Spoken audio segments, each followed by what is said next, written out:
Dissertation avec le professeur de français, j'ai pas tellement compris la partie où on donne les arguments, les exemples. Et toi? Oui, j'ai compris la partie où on donne les arguments, les exemples. C'est la conclusion de la transition qui m'a fatiguée. Moi, en tout cas, les difficultés que moi j'ai actuellement, c'est au niveau des arguments. Sinon, que vous donnez les exemples là.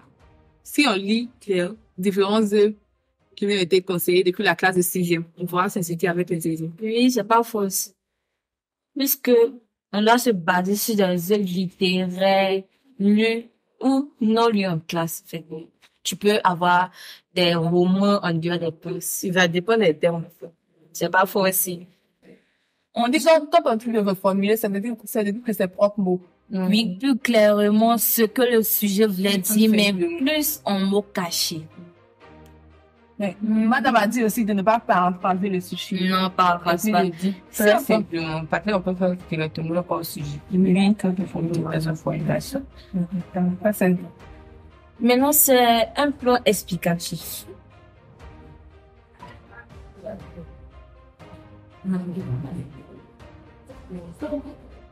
Ici, il n'y a pas de thèse et d'antithèse. Puisque c'est un test explicatif, on dit que le livre est un ami, un consolateur et un con. Un qui veut pas de ça. Un conseiller, un consolateur puis un ami. Donc, c'est comme si 23 assurants, amis. Un livre est un ami, un livre est un consolateur. Moi et mes amis, à la fin de chaque cours, soit quand on nous laisse à midi ou soit à 11 heures, on vient à la maison pour pouvoir voir ce qu'on n'a pas compris généralement en classe. Ou soit, si on a compris les leçons, si une n'a pas compris, on peut lui expliquer pour qu'elle s'améliore dans cette matière. Cela nous motive beaucoup, puisque on a un objectif. Et cet objectif-là, c'est pour avoir notre bac. Et ce bac-là, on doit l'avoir cette année. En 2024, le bac-là sera pour nous. Donc, moi, la conclusion me fatigue beaucoup, surtout l'ouverture. Parce que, on m'a dit, le professeur a dit que l'ouverture, elle permet d'évoquer une autre partie du sujet, sans sortir du contexte. Mais, moi, je fais tout, remettre tout. Concernant les difficultés que j'ai en dissertation littéraire, c'est la partie de l'introduction. La généralité, elle me fatigue beaucoup. La plupart des temps, quand je fais une généralité sur ma feuille au devoir, le professeur bat carreau. Noura, Assa et Kadi sont des élèves en classe de terminale A. Elles ont décidé de renforcer leurs connaissances en formant une équipe d'études. Aujourd'hui, elles rencontrent des difficultés en français. Pourtant, cette discipline est le noyau de toutes les formations dispensées ici en Côte d'Ivoire. Pour mieux comprendre cette préoccupation, nous avons fait une immersion dans l'univers des enseignants de cette discipline. Entre explication et concertation, ces professeurs nous racontent comment ils font la préparation des cours de français.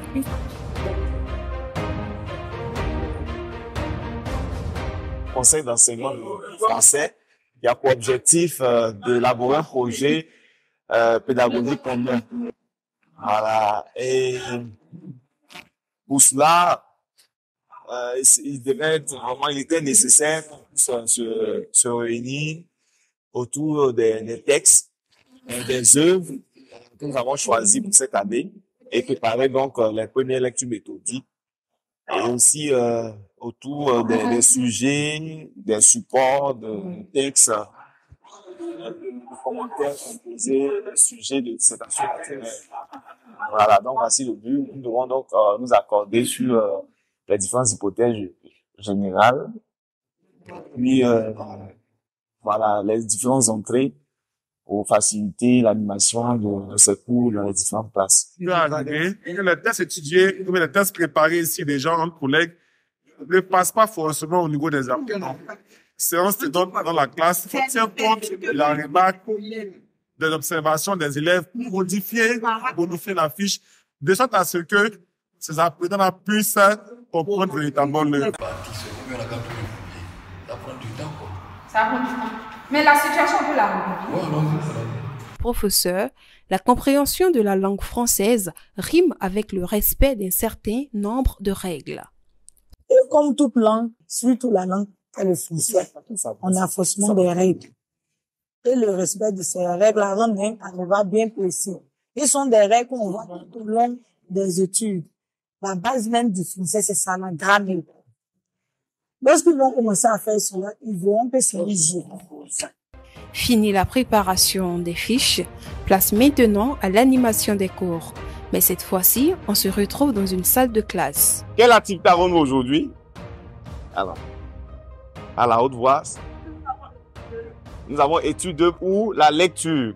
Alors, rappelez le titre de la leçon que nous avons abordée le mercredi. Donc, la poésie, le roman, les nouvelles. Donc, comment est-il abordé tous les genres? Alors, comment fait-on un cas chez Dans une bibliothèque, Guillaume Kwame touche du doigt les points clés pour obtenir une excellente note en français. En classe, voilà, suivre les cours, faire des exercices avec le professeur. Et puis, à la maison, faire des exercices, voilà, on a laissé, des exercices de maison. Donc, s'entraîner, être véritablement un élève ou une élève, je veux dire. Donc, voici plus ou moins quelques rudiments qui sont pas peut-être des rudiments particuliers. Je veux dire que c'est ce que nous donnons, voilà, donnons comme conseil aux élèves.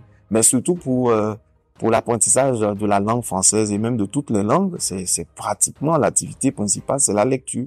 Si on ne lit pas, on ne pourra pas facilement réussir à mieux s'exprimer à l'oral et à l'écrit en français. Donc, il faut travailler ce côté-là et nous avons même initié ici depuis des années des semaines littéraires.